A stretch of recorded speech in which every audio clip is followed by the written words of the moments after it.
എപ്പിസോഡിന്റെ തുടക്കത്തിൽ നമ്മൾ കാണുന്നത് അങ്ങനെ ഹോസ്പിറ്റലിൽ ജിയാങ്ങുമായി എത്തിയിരിക്കുകയാണ് യുവാൻ. ജിയാങ് കരഞ്ഞ് അവളുടെ ടിയർ അലർജി മൂലം ബോധം കെട്ടുപോയിരുന്നല്ലോ. അങ്ങനെ അവളെ ഹോസ്പിറ്റലിൽ കൊണ്ടുവരുമ്പോഴേക്കും ഡോക്ടറിന്റെ അടുത്ത് അവൾക്ക് ഇന്നതാണ് പ്രശ്നം, ഇന്ന മെഡിസിൻസ് ആണ് അവൾ അതിനു വേണ്ടി എടുക്കുന്നത് എന്ന കാര്യങ്ങളെല്ലാം അങ്ങോട്ട് തന്നെ യുവാൻ പറഞ്ഞു കൊടുക്കുന്നുണ്ട്. ഇത് കേൾക്കുമ്പോൾ തന്നെ ജിയാങ്ങിനെ പറ്റി ഇത്രയും നാള് കഴിഞ്ഞിട്ടും അവൾക്ക് അവനോട് നല്ല കലിപ്പാണെന്ന് അറിഞ്ഞിട്ടും അവൻ അവളുടെ കണ്ടീഷനെ പറ്റി നല്ല ഒരു ധാരണയും അവളോട് ഭയങ്കരമായ കെയറും ഉണ്ടെന്ന് നമുക്ക് മനസ്സിലാക്കാം. എന്തായാലും അവളെ അകത്തേക്ക് കൊണ്ടുപോകുമ്പോൾ അവൻ ഫാമിലി മെമ്പർ അല്ലാത്തത് കൊണ്ട് തന്നെ അകത്തേക്ക് കയറുന്നില്ല, പുറത്തങ്ങനെ നിൽക്കാണ്. എന്തായാലും അപ്പോഴേക്കും അവളുടെ ഫോൺ അവന്റെ കയ്യിലായിരുന്നല്ലോ. അതിൽ നിന്ന് അവനെ അവൾ വീചാറ്റില് ബ്ലോക്ക് ചെയ്തത് മാറ്റി ഏതാണ്ട് അവൾ ഒരു സോറി കണക്ക് അവന് മെസ്സേജ് അയക്കുന്ന കണക്ക് അവളുടെ അക്കൗണ്ടിൽ നിന്ന് അവൻ അയക്കാനും ഒപ്പം തന്നെ അവളുടെ ഫ്രണ്ടായ സൂലിയെ ഇതുപോലെ ഹോസ്പിറ്റലിലാണ് ജിയാങ് വന്ന് പിക്ക് ചെയ്യുന്ന അറിയിക്കാനും യുവാൻ മറക്കുന്നില്ല. എന്തായാലും ജിയാങ് ഓക്കെ ആയെന്ന് ഉറപ്പുവരുത്തിയ ശേഷം സീലി എത്തിക്കഴിയുമ്പോഴാണ് നിന്ന് പോകുന്നത്. അങ്ങനെ കുറച്ചു കഴിഞ്ഞ് ഉണർന്ന ജിയാങ്ങിന് പെട്ടെന്ന് ഒരു പഴയ കാര്യം ഓർമ്മ വരുന്നുണ്ട്. അതായത് സ്കൂളിൽ പഠിക്കുന്ന ടീം അവളൊരു ബുക്ക് ഇരുന്ന് വായിക്കായിരുന്നു. അങ്ങോട്ടേക്ക് എത്തിയ യുവാനാകട്ടെ ആ ബുക്കിങ് കാണിച്ചെന്ന് പറഞ്ഞ് അത് പിടിച്ചു വലിക്കുമ്പോൾ കൊടുക്കാതെ അവളും പിടിച്ചു വലിക്കുന്നുണ്ട്. തുടർന്ന് ആ ബുക്ക് കീറിപ്പോയി പെട്ടെന്ന് അവൾ കരയാനായി തുടങ്ങുന്ന ടീം അവൾ കരഞ്ഞാല് പ്രശ്നമാണെന്ന് അറിയാവുന്ന അവൾ കരയാതിരിക്കാൻ വേണ്ടി ഭയങ്കരമായി അവളെ സമാധാനിപ്പിക്കുന്നുണ്ടായിരുന്നു. തനിക്ക് എല്ലാ പ്രശ്നങ്ങളും ഉണ്ടാക്കി തന്നിട്ട് ഇവന്റെ ഈ ഒരു സമാധാനിപ്പിക്കൽ പരിപാടിയാണ് ഭയങ്കര അൺസഹിക്കബിൾ എന്നോർത്ത് അവൾക്ക് അവനോട് അപ്പോഴും ദേഷ്യം തോന്നിയിരുന്നു. ആക്ച്വലി അവൻ അവളുടെ അടുത്ത് ചുമ്മാ ഒരു തമാശക്ക് കാണിക്കുന്ന പല കാര്യങ്ങളും അവൾക്ക് ഭയങ്കര ഫീൽ ആവുന്ന കാര്യങ്ങളായി മാറുകയായിരുന്നു. എന്തായാലും അവളിപ്പോ അത് ആലോചിച്ചിരിക്കുമ്പോഴേക്കും ഞാൻ കാരണല്ലേ നിനക്കിപ്പോ ഇങ്ങനെ ആയെന്ന് സൂലി അടുത്തിരുന്ന് സങ്കടപ്പെടുന്നുണ്ട്. സൂലി ആ ഒരു പാർട്ടിക്കിടയിൽ അങ്ങനെ ഒരു പരിപാടി എടുത്തത് കൊണ്ടാണല്ലോ എന്ന രീതിക്ക് ആക്ച്വലി സൂലി ഇങ്ങനെ യുവാന്റെ അടുത്ത് പോയി ഷാമ്പയിൻ എടുത്ത് ദേഹത്തൊഴിച്ചൊരു സീൻ ഉണ്ടാക്കുന്നൊന്നും ജി അങ്ങനെ അറിയില്ലായിരുന്നു. അവൾ എന്തെങ്കിലും പണി ഒപ്പിക്കുമെന്ന് വിചാരിച്ചുള്ളൂ, ഇത്രയും സീരിയസ് ആയിട്ട് ചെയ്യുമെന്ന് അറിയില്ലായിരുന്നു. കൂടാതെ 7 വർഷമായിട്ട് ഇവരുടെ സൗഹൃദമുണ്ട്. പക്ഷെ എന്നിട്ട് പോലും ഇതുപോലെ ഒരു ടിയർ അലർജി എന്ന പ്രത്യേകതരം അവസ്ഥ ജിയാങ്ങിന് ഉണ്ട് എന്ന കാര്യം സൂലിക്ക് അറിയില്ലായിരുന്നു. ഇപ്പോഴാണ് അവളത് അറിയുന്നത്. അവൾ എന്തായാലും ഞാൻ കാരണമാണല്ലോ എന്ന് പറഞ്ഞ് സങ്കടപ്പെടുമ്പോ നീ കാരണമല്ല എന്ന് പറഞ്ഞ് ജിയാങ് സമാധാനിപ്പിക്കുന്നുണ്ട്. അപ്പോഴാണ് അവൾക്ക് യുവാൻ അവളെ ഇവിടെ കൊണ്ടുവന്നാക്കിയതായിരിക്കും എന്നൊരു തോന്നൽ വരുന്നത്. കാരണം യുവാനുമായിട്ട് അവിടെ നിന്നപ്പോ സംഭവിച്ച ആ പ്രശ്നങ്ങൾ അവൾക്ക് ഓർമ്മ വരുന്നു. തുടർന്ന് അവൾ വേഗം തന്നെ ഫോൺ എടുക്കുമ്പോഴേക്കും അവളെ ഞെട്ടിക്കുന്ന കാര്യങ്ങൾ അതിൽ യുവാൻ ചെയ്തു വെച്ചിട്ടുണ്ടായിരുന്നല്ലോ. വീചാറ്റിലെ ബ്ലോക്ക് മാറ്റി അവളുടെ അക്കൗണ്ടിൽ നിന്ന് അവന് സോറി പറഞ്ഞുകൊണ്ട് മെസ്സേജ് അയച്ചിരിക്കുന്നു. ഇതൊക്കെ കണ്ട് അവൾക്ക് കൂടുതൽ കലിപ്പാവുകയാണ്. എന്തായാലും അതിന്റെ ഇടയിൽ ഇവർ തമ്മിൽ കിസ് ചെയ്യുന്ന കണക്ക് ഒരു ഫോട്ടോ എംഎച്ചിന്റെ സിഇഒ യുവാനും ഗേൾഫ്രണ്ടും എന്ന രീതിയിൽ ഇവരുടെ ആ ഒരു കിസ്സിംഗ് ഫോട്ടോ ഓൺലൈനിലൊക്കെ വളരെ വൈറലായിട്ടുണ്ടായിരുന്നു. അതും കൂടി കാണുമ്പോൾ അവൾക്ക് ദേഷ്യം സഹിക്കാൻ വയ്യ. അപ്പോഴേക്കും ഈ ഫോട്ടോ വലിയ ചർച്ച ആവുന്നുണ്ട്. യുവാന്റെ സബോർഡിനേറ്റ്സ് ഒക്കെ ഈ ഒരു ഫോട്ടോ കണ്ട് യുവാന്റെ അസിസ്റ്റന്റിനെ ക്വസ്റ്റ്യൻ ചെയ്യുന്നുണ്ട്. നിങ്ങൾ സാറിന്റെ അസിസ്റ്റന്റ് ആയിട്ടും ഇങ്ങനെ ഒരു ഗേൾ ഫ്രണ്ട് ഉള്ളത് ഇത്രയും നാൾ അറിയാതിരിക്കോ, അറിഞ്ഞിട്ടും മറച്ചു വെച്ചാലേ എന്നൊക്കെ ചോദിച്ചാൽ കൂടുതൽ ഡീറ്റെയിൽസ് അറിയാൻ വേണ്ടി അവർ അസിസ്റ്റന്റിനെ പൊതിയുമ്പോൾ അത് കണ്ട് അങ്ങോട്ടേക്ക് എത്തുന്ന ഷവോയ്ക്ക് അത് തീരെ ഇഷ്ടപ്പെടുന്നില്ല. നിങ്ങൾ ചുമ്മാ ബോസിനെ പറ്റി ഗോസിപ്പ് പറയാതെ ജോലി ചെയ്യാനായി പറഞ്ഞ് അവൾ അവരെ ഓടിച്ചു വിടുന്നു. അവൾക്ക് യുവാനോട് ഒരു താല്പര്യം ഉണ്ടല്ലോ, അതുകൊണ്ട് തന്നെ അവനെ പറ്റി ഇങ്ങനെ ഒരു സംസാരം അവൾക്ക് കേൾക്കാൻ പോലും വയ്യ. യുവാനോട് അസിസ്റ്റന്റ് ഈ ഒരു ഗോസിപ്പിനെ പറ്റി സംസാരിക്കുമ്പോൾ യുവാൻ സത്യത്തിൽ അതൊരു വിഷയമല്ല. അവൻ എക്സ്ട്രീംലി ഹാപ്പിയാണ്. മറ്റാരും വെച്ചല്ല, അവന്റെ ക്രഷ് ആയിട്ടുള്ള പെൺകുട്ടിയാണ് ആക്ച്വലി ജിയാങ്. ആ ജിയാങ്ങുമായി തന്നെ ചേർത്ത് അവന്റെ പേര് പറയുന്നതിൽ അവന് സന്തോഷം മാത്രമേ ഉള്ളൂ. അതുകൊണ്ട് തന്നെ അവൻ അതിൽ തീരെ ബോധറാവുന്നില്ല. അവനാകട്ടെ ഇപ്പോ ടെൻഷൻ ആവുന്നത് മറ്റൊരു കാര്യത്തിലാണ്. എങ്ങനെങ്കിലും ജിയാങ്ങിനെ അവൻ താമസിക്കുന്ന അപ്പാർട്ട്മെന്റിലേക്ക് അവൻ എത്തിക്കണം. അതിനായി തന്നെ അവളിപ്പോ റെന്റിന് താമസിക്കുന്ന അപ്പാർട്ട്മെന്റ് ഓണറായ ഈ ലേഡിയുമായിരുന്നു അവൻ സംസാരിക്കുകയാണ്. അവരുടെ അപ്പാർട്ട്മെന്റ് അവൻ ഒരു വർഷത്തേക്ക് വാടകയ്ക്ക് എടുക്കാമെന്നും ഇപ്പോ കിട്ടുന്ന വാടകയേക്കാൾ 20% കൂടുതൽ തരാമെന്നും അവൻ ആവശ്യപ്പെടുമ്പോ അവരാകട്ടെ ആദ്യം ഒന്നും അടിക്കുന്നുണ്ട്. ഇപ്പൊ അവിടെ താമസിക്കുന്ന ആ പെൺകുട്ടി വളരെ നല്ല പെൺകുട്ടിയാണ്, ഞാൻ പെട്ടെന്ന് അവളോട് എങ്ങനെ ഇറങ്ങിപ്പോകാനേ ആവശ്യപ്പെടുന്നെല്ലാം അവർ ചോദിക്കുന്നുണ്ട്. കാരണം ഇന്ന് തന്നെ ഇറങ്ങിപ്പോകാനായിട്ട് പറയണമെന്നതാണ് യുവാൻ മുന്നിൽ വെക്കുന്ന കണ്ടീഷൻ. എന്നിരുന്നാലും അവൾക്ക് ഒരു കുഴപ്പവും വരില്ല, അവളുടെ കാര്യങ്ങൾ ഞാൻ നോക്കിക്കൊള്ളാമെന്നും കുറച്ച് കൂടുതൽ തുക അവൻ ഓഫർ ചെയ്യുന്നു എന്നും കാണുമ്പോഴാണ് ആ ലേഡി അതിനെ സമ്മതിക്കുന്നത്. അങ്ങനെ അതിനുശേഷം അവന്റെ അപ്പാർട്ട്മെന്റിന്റെ അവിടെ തന്നെ വാടകയ്ക്ക് നല്ലൊരു അപ്പാർട്ട്മെന്റ്, അത് നല്ല കുറഞ്ഞ വാടകയ്ക്ക് ഉണ്ടെന്ന് പരസ്യം ചെയ്യാനും ഒപ്പം തന്നെ ജിയാങ്ങിന്റെ ഡീറ്റെയിൽസ് പറഞ്ഞു കൊടുത്ത് ഈ പെൺകുട്ടി അപ്രോച്ച് ചെയ്യുകയാണെങ്കിൽ മാത്രം ആ ഒരു അപ്പാർട്ട്മെന്റ് റെന്റിന് കൊടുക്കാവുള്ളെന്നും ഇവൻ പ്രത്യേകമായി പറഞ്ഞേൽപ്പിക്കുന്നുണ്ട്. അവൻ അതിനൊക്കെ ശേഷം തിരിച്ച് ഓഫീസിന്റെ അവിടേക്ക് ചെല്ലുമ്പോഴേക്കും അവിടെ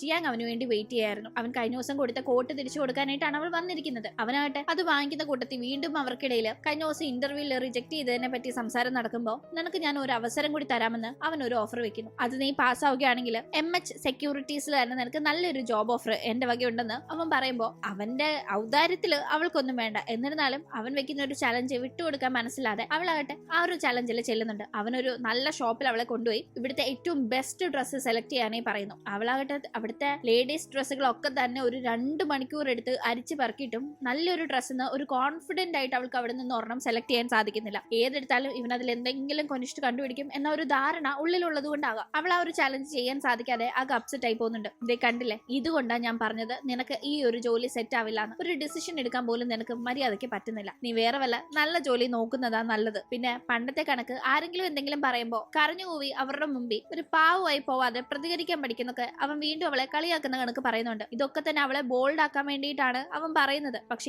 അവൻ ചെയ്യുന്ന ഓരോ കാര്യങ്ങളും വളരെ നെഗറ്റീവായിട്ട് മാത്രമാണ് എടുക്കുന്നത്. അവൻ തന്നെ ഹറാസ് ചെയ്യുന്നു, ഇൻസൾട്ട് ചെയ്യുന്നു, തന്നെ ഉപദ്രവിക്കുന്നു എന്ന രീതിക്കൊക്കെ അവൻ ചെയ്യുന്ന ഓരോ കാര്യങ്ങളെയും അവൾ കാണുന്നുള്ളൂ. എന്തായാലും ഈ ഒരു കാര്യങ്ങൾക്കൊക്കെ ശേഷം അവൾ തിരിച്ച് അപ്പാർട്ട്മെന്റിന്റെ അവിടേക്ക് ചെല്ലുമ്പോഴേക്കും ആ ഓണർ അവളെ കാത്തിരിപ്പുണ്ടായിരുന്നു. ഇന്ന് തന്നെ വെക്കേറ്റ് ചെയ്യണമെന്നാണ് അവർ അറിയിക്കുന്നത്. അത് കേൾക്കുന്ന അവൾ എന്താ പെട്ടെന്ന് ഇങ്ങനെ പറയുന്നത്, കാശ് കൂടുതൽ വേണോ, അതിനായിട്ടാണോ ഇങ്ങനെയൊക്കെ ചെയ്യുന്നതെന്നൊക്കെ ചോദിക്കുമ്പോൾ അതിനായിട്ടൊന്നും അല്ല, ഇപ്പൊ സിറ്റുവേഷൻ അതാ, എനിക്ക് അപ്പാർട്ട്മെന്റും കൊണ്ട് വേറെ ആവശ്യമുണ്ട്, അതുകൊണ്ട് പെട്ടെന്ന് വെക്കേറ്റ് ചെയ്യാനായി പറയുമ്പോൾ അവൾക്ക് വേറെ ഓപ്ഷൻ ഇല്ല. ഇവിടെ ഇങ്ങനെ കാര്യങ്ങൾ നടക്കുമ്പോഴേക്കും ജിയാങ്ങിന് റെന്റിന് കൊടുക്കാനായി യുവാൻ പ്ലാൻ ചെയ്യുന്ന അപ്പാർട്ട്മെന്റിന്റെ അവിടെ കാര്യങ്ങളെല്ലാം ഒന്ന് ചെക്ക് ചെയ്യാനായിട്ട് അവൻ നിൽക്കാണ്. അവൾക്ക് ഇഷ്ടപ്പെട്ട രീതിയിൽ സോഫ, കളറ്, കർട്ടൻ എന്നിങ്ങനെ എല്ലാം അവൾക്ക് ഇഷ്ടാവുന്ന രീതിയിൽ അവൻ അവിടെ സെറ്റ് ചെയ്ത് ഉറപ്പുവരുത്താണ്. അവൾ ഇവിടെ താമസിക്കാൻ എത്തുമ്പോൾ അവൾക്ക് ഇത് ഒരുപാട് ഇഷ്ടപ്പെടണം എന്ന രീതിക്ക്. അപ്പോഴേക്കും ഓൺലൈനിൽ റെന്റിനായിട്ട് അപ്പാർട്ട്മെന്റ് നോക്കുകയായിരുന്നു ജിയാങ്ങും സൂലിയും. ആ ടീം അവർ വളരെ അപ്രതീക്ഷിതമായി നമ്മുടെ യുവാന്റെ ആ ഒരു അപ്പാർട്ട്മെന്റിന്റെ ആഡ് കാണുന്നുണ്ട്. യുവാന്റേത് എന്ന രീതിക്കല്ല, മറിച്ച് വളരെ ഒരു പോർഷായ അപ്പാർട്ട്മെന്റ് വളരെ കുറഞ്ഞ റെന്റിന് ഇങ്ങനെ ഓൺലൈനിൽ കാണുമ്പോൾ അത് കണ്ട് ജിയാങ്ങിന് ഒരുപാട് സന്തോഷമാവുന്നുണ്ടെങ്കിലും ഇത്രയും നല്ല അപ്പാർട്ട്മെന്റ് ഇത്രയും കുറഞ്ഞ റെന്റിന് എന്തിനു കൊടുക്കണം, ഇനി ഇതിന് പിന്നിൽ വല്ല ഉണ്ടോ, ഇതിന് വല്ല ഫേക്ക് ആഡും ആണോ എന്നൊന്ന് കൺഫേം ചെയ്യാനേ അവർ വേഗം അതിൽ കണ്ട കോൺടാക്ട് നമ്പറിലേക്ക് വിളിക്കുന്നുണ്ട്.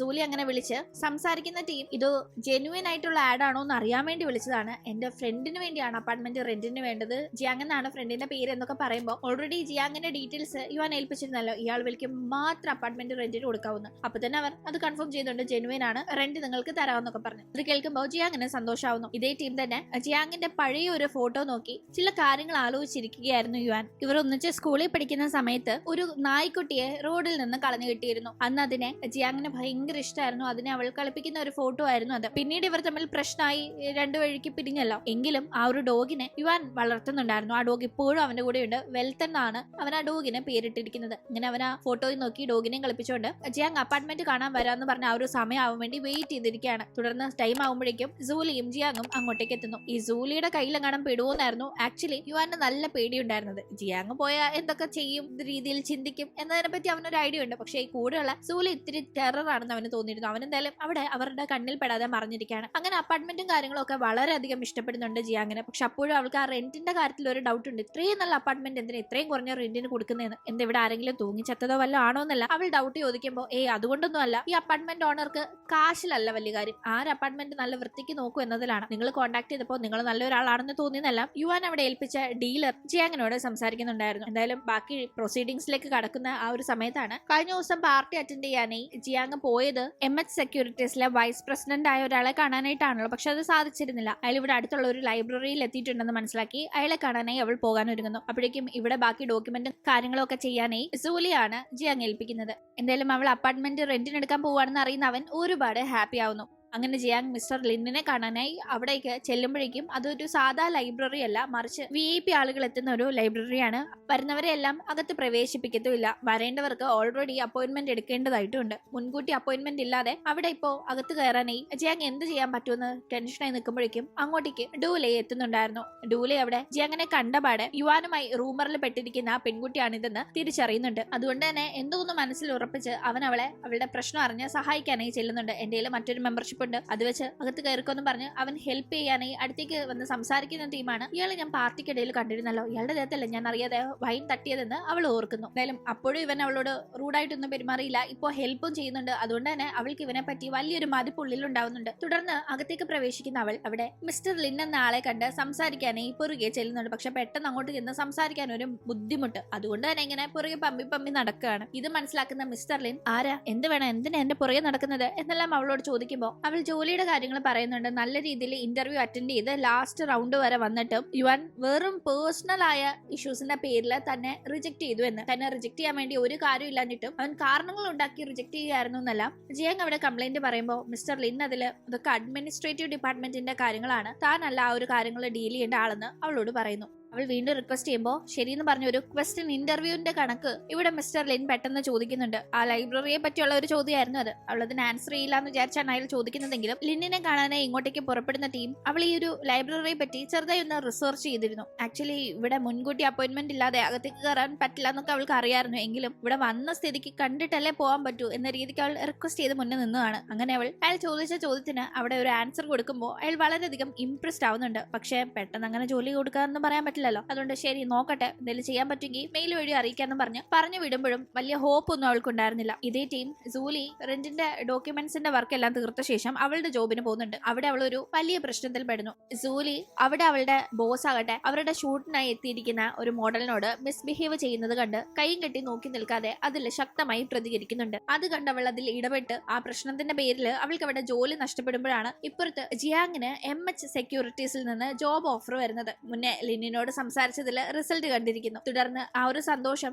അവൾ വേഗം തന്നെ സൂലിയെ വിളിച്ചറിയിക്കുമ്പോൾ സൂലി ഇവിടെ ജോലി പോയിരിക്കുകയാണെങ്കിലും ജിയാങ്ങിന്റെ സന്തോഷത്തിൽ അവളും ഒരുപാട് ഹാപ്പി ആവുന്നുണ്ട്. എന്തായാലും സൂലി അങ്ങനെ അടുത്തുള്ള ഒരു സൂപ്പർ മാർക്കറ്റിലേക്ക് എന്തെങ്കിലും കഴിക്കാനായി പോയിരിക്കുന്നുണ്ട്. അവിടെ ഇരിക്കുന്ന ടീം അവിടെ വെച്ച് അവൾ ഒരു പയ്യനെ വളരെ അപ്രതീക്ഷിതമായി കാണുന്നു. ആക്ച്വലി അവളുടെ സങ്കല്പങ്ങളിലുള്ള ഒരു പയ്യനെ കണക്ക് തന്നെ ഉണ്ടായിരുന്നു ആ പയ്യൻ. അതുകൊണ്ട് തന്നെ അവൾ അവനെ കണ്ട് ഭയങ്കരമായി അന്തം വിട്ട് നോക്കിയിരിക്കുകയാണ്. അവളുടെ ഡ്രീം ഗായെ കണ്ട് അവനെ പറ്റി കൂടുതൽ മനസ്സിലാക്കാനായി ശ്രമിക്കുന്ന അവൾക്ക് അവൻ ഈ ഒരു സൂപ്പർ മാർക്കറ്റിലെ എപ്പോഴും വരാറുണ്ട് സാധനങ്ങൾ വാങ്ങാൻ എന്ന് മനസ്സിലാക്കി അവിടെ ഒരു ജോലിക്ക് ജോയിൻ ചെയ്യാനായി തീരുമാനിക്കുന്നു. അതിലൂടെ രണ്ട് കാര്യങ്ങൾ, ഒന്ന് അവൾക്ക് ഇപ്പൊ ജോലിയില്ല, ഒരു ജോലിയാവും, പിന്നെ അവളുടെ ഡ്രീം ഗായെ ഇടയ്ക്കിടയ്ക്ക് കണ്ട് വളച്ചെടുക്കാനായി അതൊരു അവസരവുമാണല്ലോ. ഇവിടെ ഇങ്ങനെ കാര്യങ്ങൾ നടക്കുമ്പോഴേക്കും ജോലി കിട്ടിയ സന്തോഷത്തില് പുതിയ അപ്പാർട്ട്മെന്റ്, നല്ല സൗകര്യമുള്ള അപ്പാർട്ട്മെന്റ്, നല്ല കുറഞ്ഞ റെന്റിന് കിട്ടിയ സന്തോഷത്തിലൊക്കെ അവിടെ ഇരിക്കുകയാണ് നമ്മുടെ ജിയാങ്. ആ യുവാനെ കാണാതിരുന്നാൽ തന്നെ തന്റെ ദിവസം നല്ല അടിപൊളിയായിരിക്കും, ഇന്ന് എന്തൊക്കെ കാര്യങ്ങൾ സംഭവിച്ചു എന്നൊക്കെ അവൾ ഇങ്ങനെ ആലോചിച്ചിരിക്കുകയാണ്. ഇന്നത്തെ ദിവസം അവൾ അവനെ കണ്ടിട്ടേ ഇല്ല. എന്തായാലും അങ്ങനെ ചിന്തിച്ചിരിക്കുമ്പോഴേക്കുമാണ് കോളിംഗ് ബെൽ അടിക്കുന്നത്. അപ്പാർട്ട്മെന്റിന്റെ ഡോറ് തുറന്ന് നോക്കുന്ന അവൾ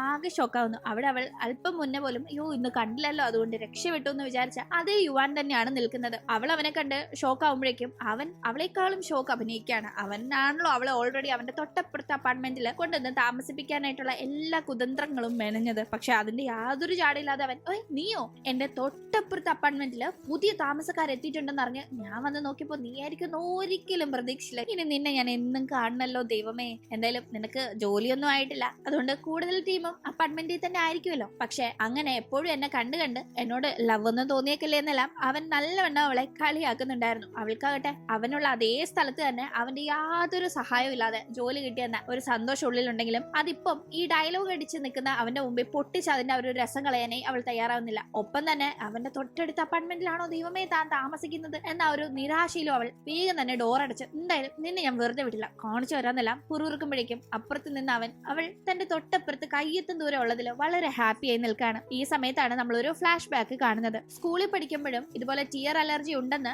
അറിഞ്ഞ ശേഷവും ജിയാങ്ങിനെ എപ്പോഴും എരിപിരി കയറ്റുക എന്നത് യുവാനെ സംബന്ധിച്ച് അവന് ഭയങ്കര ഇഷ്ടമുള്ള ഒരു കാര്യമായിരുന്നു. അവൾ ക്ലാസ്സിൽ ഇരിക്കുമ്പോൾ മനഃപൂർവ്വം അവളെ പേടിപ്പിക്കുന്ന കണക്ക് പ്രാണികളെ ദേഹത്തേക്ക് തട്ടിയിടുക, മറ്റുള്ള കുട്ടികളോട് പറഞ്ഞ് അവളുടെ മുടി പിടിച്ച് വലിക്കുക, ബുക്ക് പിടിച്ച് കീറുക എന്നിങ്ങനെ പല കാര്യങ്ങളും അവൻ ചെയ്യിക്കാറുണ്ടായിരുന്നു. ആ ഒരു സമയത്തൊക്കെ അവൾ അതുമൂലം സങ്കടപ്പെട്ട് കരയുമ്പോൾ അവൻ തന്നെ ചെന്ന് ആശ്വസിപ്പിക്കുകയും ചെയ്യും. അതായത് അവനായിട്ട് തന്നെ അവൾക്ക് കരയാനായി ഓരോ കാര്യങ്ങൾ ഉണ്ടാക്കിയിട്ട് പിന്നീട് ചെന്ന് ആശ്വസിപ്പിക്കും. ഇത് അവൾക്കറിയാം അവൻ തന്നെ മനഃപൂർവ്വം ദ്രോഹിക്കാണ്, അച്ഛന്റെ കയ്യിൽ നിന്ന് തന്നെ പ്രൊട്ടക്ട് ചെയ്യാനായി മാസം കിട്ടുന്ന 10 യുവാന് വേണ്ടിയാണ് അവൻ ഇങ്ങനെ ഓരോന്നും ചെയ്യുന്നതെന്നാണ് അവൾ തെറ്റിദ്ധരിക്കുന്നത്. എന്തായാലും അവൾ ഈ കാര്യത്തെ പറ്റി അച്ഛനോട് കംപ്ലൈന്റ് ചെയ്യുകയും അച്ഛൻ അതിനെപ്പറ്റി യുവാനോട് ചോദിക്കുകയും ചെയ്യുമ്പോൾ അവൻ ഞാൻ ഇങ്ങനെയൊക്കെ ചെയ്യുന്നുണ്ട്, ഞാനായി തന്നെ അവൾക്ക് കരയാനായിട്ടുള്ള കാരണങ്ങൾ ഉണ്ടാക്കി അവളെ പിന്നീട് സമാധാനിപ്പിക്കുന്നുണ്ട്. അത് സത്യമാണ്. പക്ഷെ ഒരിക്കലും അല്ല കാശിന് വേണ്ടിയായിരുന്നില്ല, മറിച്ച് അവളെ സ്ട്രോങ് ആക്കാനായിട്ടാണ്. അവൾ ഓരോ ചെറിയ ചെറിയ കാര്യങ്ങൾക്കും ഇങ്ങനെ സങ്കടപ്പെടും തോറും അവളുടെ പ്രശ്നങ്ങൾ വലുതായിക്കൊണ്ടിരിക്കുകയാണ്. മറിച്ച് ഓരോ പ്രശ്നങ്ങൾക്കും അവൾ ബോൾഡായി പ്രതികരിക്കണം എന്നതാണ് ഞാൻ ആഗ്രഹിക്കുന്നത്. അതിലൂടെ അവളുടെ ആ ഒരു ബുദ്ധിമുട്ടുകൾ മറികടക്കാൻ സാധിക്കും. അതിനായിട്ട് ഞാൻ അവളെ ട്രെയിൻ ചെയ്യിക്കുന്നതാണ് ഈ കാര്യങ്ങളിലൂടെ. ഇപ്പോൾ അവളെ ഏതെങ്കിലും കുട്ടി ബുള്ളി ചെയ്യുന്നതായിട്ട് അവൾക്ക് തോന്നുമ്പോൾ അവൾ ഉടനെ കരയാൻ നിൽക്കാതെ അതിനെതിരെ പ്രതികരിക്കണം. അപ്പോൾ പിന്നെ അവൾക്ക് കരച്ചിലും വരില്ല, അവൾ പാവം എന്ന ഒരു ക്യാരക്ടറിൽ നിന്ന് കുറച്ചുകൂടെ ബോൾഡായി മാറും. അതാണ് ഞാൻ ആഗ്രഹിക്കുന്നതെന്നല്ല അവൻ പറയുമ്പോൾ അത് ശരിയാണെന്ന് അച്ഛന് തോന്നുന്നുണ്ട്. അതുകൊണ്ട് തന്നെ അച്ഛൻ അവനോട് ദേഷ്യപ്പെടുന്നില്ല. എന്തായാലും അച്ഛൻ പോകുന്നതിന് മുന്നേ ആ മാസം ജിയാങ്ങിനെ നോക്കിയതിന് അവന് കിട്ടാനായിട്ടുള്ള 10 യുവാനും കൂടി ചോദിച്ച് മേടിക്കാനും അവൻ മറക്കുന്നുണ്ടായിരുന്നില്ല. ശേഷം എന്ത് സംഭവിക്കുമെന്ന് നമുക്ക് അടുത്ത എപ്പിസോഡിലൂടെ കാണാം. ഇഷ്ടപ്പെട്ടാൽ സബ്സ്ക്രൈബ് ചെയ്യണേ, സപ്പോർട്ട് ചെയ്യണേ.